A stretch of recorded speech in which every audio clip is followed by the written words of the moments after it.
Your outfit looks polished, your bag looks expensive, but your hair still makes the whole look feel cheap. If you're over 50 and you keep thinking, something is off, even when I dress well, this video is for you. We're going to break down 7 hair mistakes that quietly add years, make you look less refined, and send the wrong message, plus simple fixes you can do in 5-15 minutes at home. This is educational, expert-based commentary designed to help your hair finally match the woman you are: confident, elegant, and in control. By the end, you'll have a clear checklist to spot cheap-looking hair, and a mini routine you can start using as soon as tomorrow morning. If that sounds useful, hit like, subscribe, and let's get into mistake number 1, the haircut that makes your hair look thinner and weaker than it really is.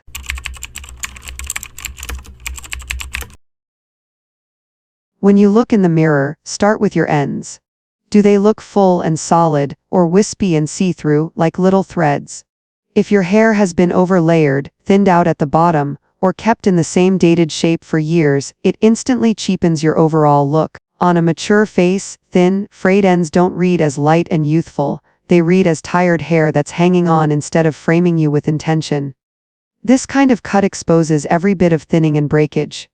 It makes the jawline look softer, the neck less defined, and the whole silhouette less polished.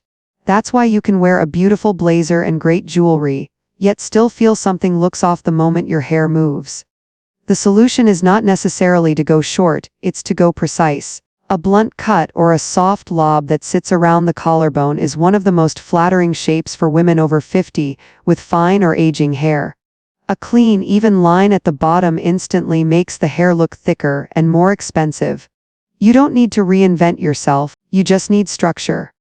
Plan on a light trim every 6 to 8 weeks to keep that edge sharp and prevent the old, shredded ends from creeping back in.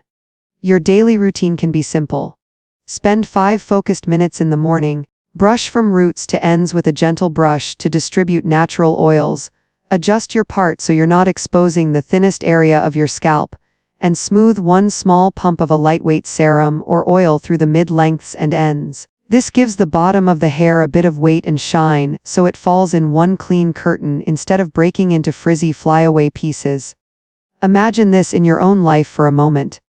Maybe you've been holding on to long, heavily layered hair because it felt like the last link to your younger self.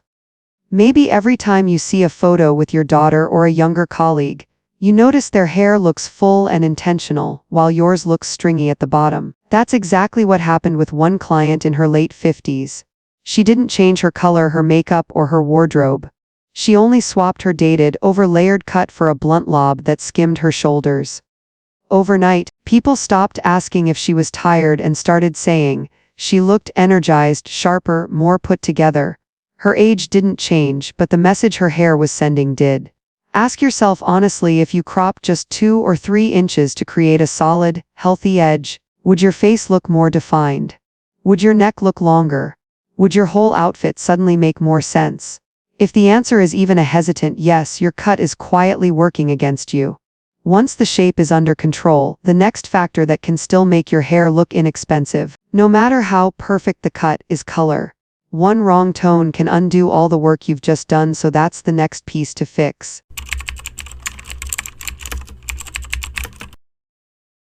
Harsh, artificial color is one of the fastest ways to make otherwise good hair look cheap. You've seen it: jet black dye that looks flat and inky against mature skin, sharp yellow blonde that borders on neon, warm tones that have oxidized into brassy orange, and 2 or 3 centimeters of bright silver roots glaring at the scalp. On a younger woman, people might focus on the trend. On a woman over 50, it often reads as she's fighting her age or she doesn't have time to maintain this, and neither message supports an elegant, wealthy image. The problem is contrast and maintenance. Extremely dark black next to softer, aging skin hardens every feature and makes fine lines and texture more visible. Over lightened blonde that slides into lemon or orange cheapens the entire look. It calls attention to the color formula instead of your face.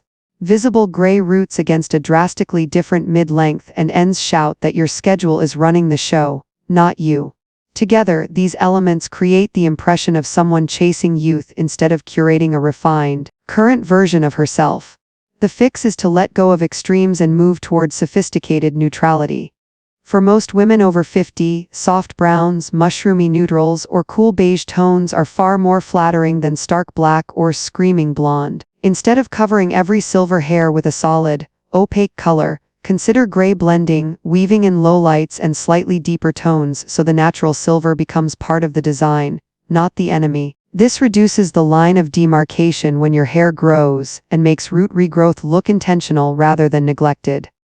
A practical maintenance plan for a busy woman might be full color or gray blending every 8 to 10 weeks, with a quick hairline and part touch-up in between if needed, instead of trying to keep an unrealistic no gray ever standard every 3 weeks.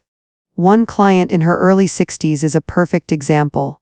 She had been coloring her hair a harsh blue-black for years to cover the gray, but the contrast made her skin look dull, and the first thing you saw in any room was the dye, not her. We shifted her to a soft ash brown with pieces of her natural silver woven through. The result wasn't younger in a fake way, it was cooler, more intentional, and undeniably more expensive looking. Colleagues stopped asking if she was tired and started saying she looked like the CEO, even though her job hadn't changed at all. Ask yourself if you softened your color by 1 or 2 levels, blended your gray instead of erasing it, and stretched your salon visits with a smarter plan. Would your hair look less like a battle and more like a choice?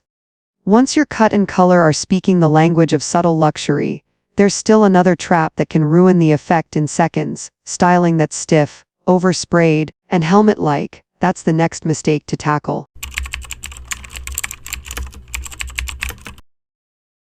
Helmet hair is one of the quickest ways to make even the nicest outfit look dated and inexpensive. This happens when hair is set into stiff, tight curls, saturated with hairspray or strong gel until it barely moves. The surface looks overly shiny in a plastic way, the curls sit on top of the head instead of flowing around the face, and the whole style feels more like an old-fashioned prom or banquet than modern elegance. On a woman over 50, this kind of styling doesn't read as polished, it reads as overworked. Instead of suggesting confidence and ease, it highlights effort and insecurity. Hair that doesn't move with you can add years to your appearance, because true sophistication today is associated with softness, touchability, and controlled movement, not rigid perfection. The fix is to dramatically reduce both product and tension. Start by switching from heavy, crunchy sprays to lightweight mousse, cream, or a flexible hold spray. Blow dry the hair with a round brush to create smooth volume at the root and gentle bend through the lengths, rather than tight, uniform curls. Think in terms of movement instead of set. A simple 15-minute event routine is enough. Rough dry until 80% dry, smooth sections with a round brush, add a few loose waves with a large barrel iron if needed, then finish with a tiny amount of oil or serum on the ends for softness and a controlled, healthy shine. One client preparing for her daughter's wedding arrived with her hair sprayed into a rock-hard updo that aged her instantly. We took it down, brushed out the stiffness, and restyled it into a soft, low chignon with face-framing pieces and minimal product. In photos she looked relaxed, expensive, and timeless instead of rigid and overdone. The dress didn't change. Only the texture and movement of the hair did, and that was enough to transform the entire impression. Once styling is under control, there is another detail that can quietly undermine your whole look: the accessories you put in your hair. Cheap, flashy pieces can undo the work of a great cut, color, and finish in seconds.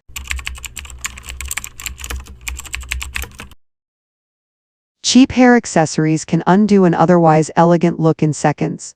Oversized bows, neon scrunchies, shiny plastic clips, and stretched-out elastics instantly pull a mature woman into a playful space that doesn't match her age, authority, or wardrobe. On a woman over 50, these pieces don't come across as fun. They come across as indecisive, cluttered, and out of sync with the quiet luxury many women are aiming for. The problem isn't wearing something in your hair. The problem is the material, color, and scale. Bright, synthetic shine and loud colors signal fast fashion and impulse buys. They fight with a structured blazer, a cashmere sweater, or a well-cut dress. Instead of supporting an old-money aesthetic, clean lines, good fabric, subtle detail, they drag the eye straight to a cheap, plastic focal point. The fix is to upgrade the accessory language, not abandon it. Choose matte or softly glossy acetate clips in brown, tortoiseshell, black, or beige.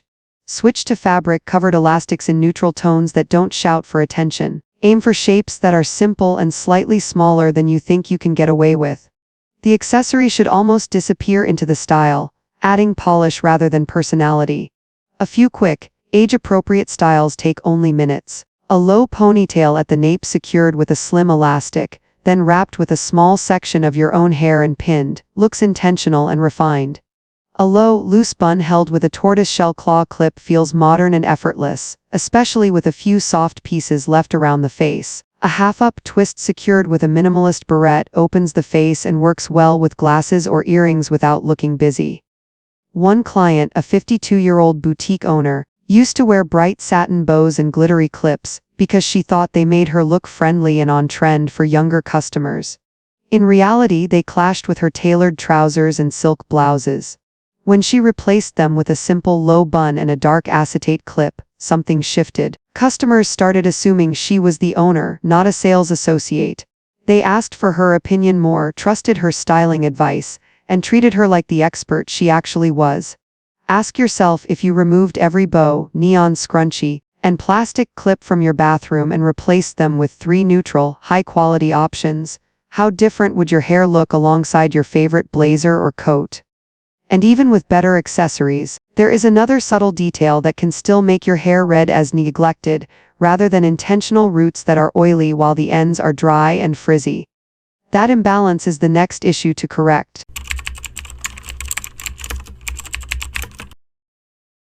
Oily roots with dry, frizzy ends are one of the most common hair issues for women over 50, and one of the most aging. Hormonal changes, years of heat styling, and rushed routines often leave the scalp producing oil while the lengths are dehydrated and rough. The result is hair that looks greasy at the top, dull and puffy at the bottom, and defeated overall.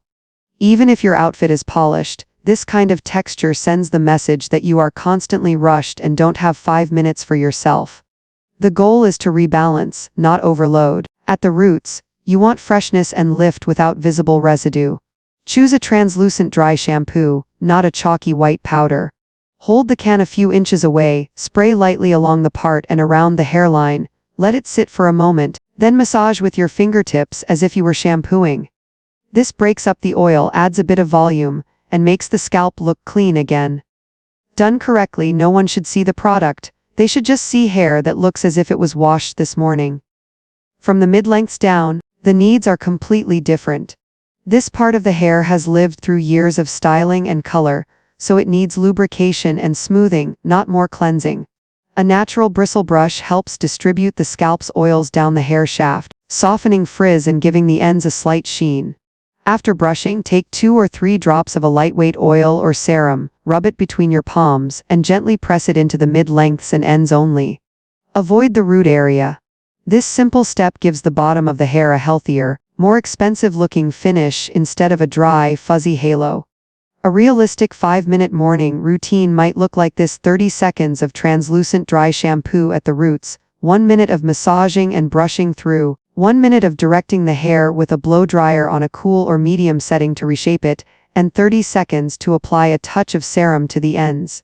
You can do this in work clothes before you grab your keys. Over time, it becomes as automatic as washing your face. One client, a bank manager in her 50s, used to receive the same comment over and over: "You always look so busy." What people really meant was that her hair looked greasy at the scalp and frazzled at the ends, as if she had rushed out the door without finishing getting ready. Once she committed to this quick routine and adjusted her products, colleagues started using very different words: calm, composed, put together.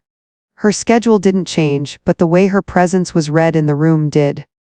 When the balance between scalp and ends is under control, hair immediately looks more cared for and more expensive. The next step is to look at where that hair is actually growing from the scalp itself. Neglecting it is another silent mistake that can cost you density, shine, and authority over time.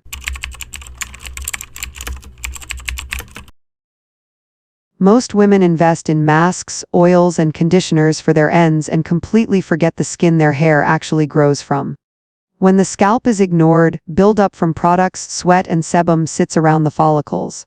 Over time, hair can grow in finer, feel flatter at the root, and lose that subtle lift that keeps a mature face looking open and energized. Thinner hair at the top makes the face appear heavier and emphasizes sagging and lines, even if your skincare and makeup are excellent. The first correction is to treat your scalp with the same respect you give your face. Once a week, take 30 focused minutes for a scalp care session. Start with a gentle scalp exfoliator or a clarifying shampoo formulated for regular use, not a harsh, stripping product. Apply it directly to the scalp in sections, then spend a full 3 to 5 minutes massaging with your fingertips. Use small circular motions, lifting the skin slightly rather than scratching it. This loosens buildup, stimulates circulation, and brings more nutrients to the follicles, which supports denser, healthier growth over time. Rinse thoroughly, then follow with a lightweight conditioner on the mid-lengths and ends only. While the conditioner sits, you can continue to massage the scalp under the warm water. Once you're out of the shower, direct your blow dryer at the roots while lifting sections with your fingers or a round brush. This creates volume exactly where thinning tends to be most noticeable, along the part and crown. Cut and part placement also matter. A blunt or softly layered shape that keeps more weight through the perimeter will always look thicker than aggressively thinned ends. Shifting your part slightly to one side, or using a soft, broken zigzag instead of a severe straight line, can instantly camouflage thin patches and make the top of the hair look fuller. One grandmother in her early 60s had worn the same center part and flat, shoulder-length hair for years. She assumed her hair was simply too thin to ever look good again. Once she committed to a weekly 30-minute scalp routine, a cleaner, fuller cut, and a slightly off-center part, the change was obvious. Her hair lifted at the root instead of lying flat against her head, and her grandchildren started telling her she looked different, but in a good way, like you slept really well. She hadn't lost 10 years, she had gained visible vitality at the top of her silhouette. When the scalp is clean, stimulated, and supported, every other effort you make with your hair works better. The only thing that can quietly sabotage all of that progress is one last habit: using heat tools without proper protection, slowly burning away the shine and smoothness that signal truly expensive hair.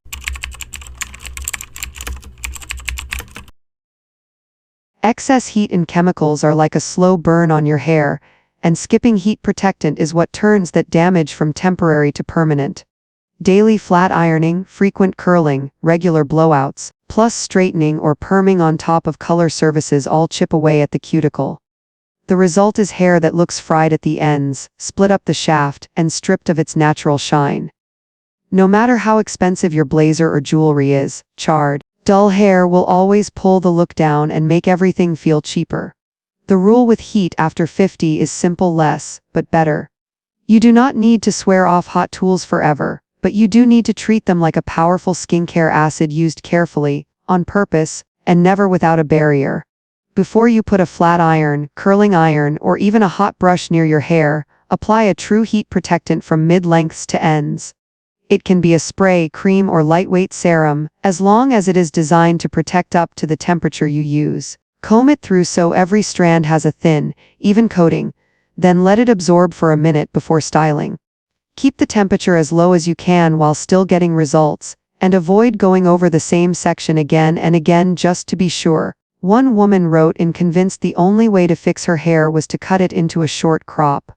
Years of daily flat ironing and frequent color had left her ends rough, frizzy, and impossible to smooth.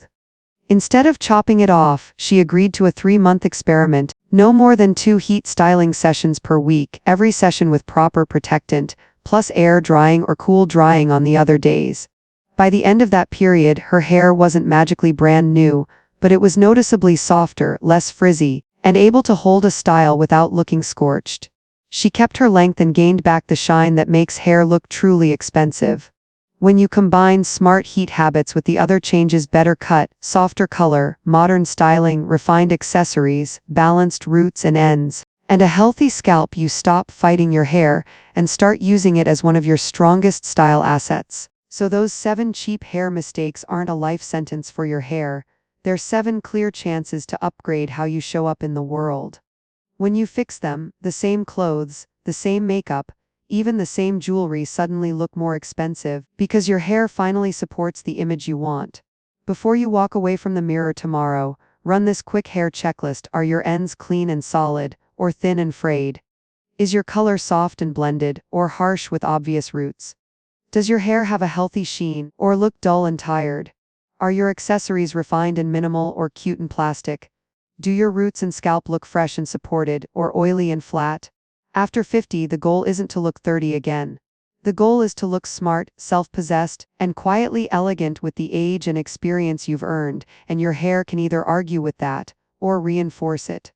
Tell me in the comments which mistake did you recognize in yourself, and what's the one change you're committed to making this week?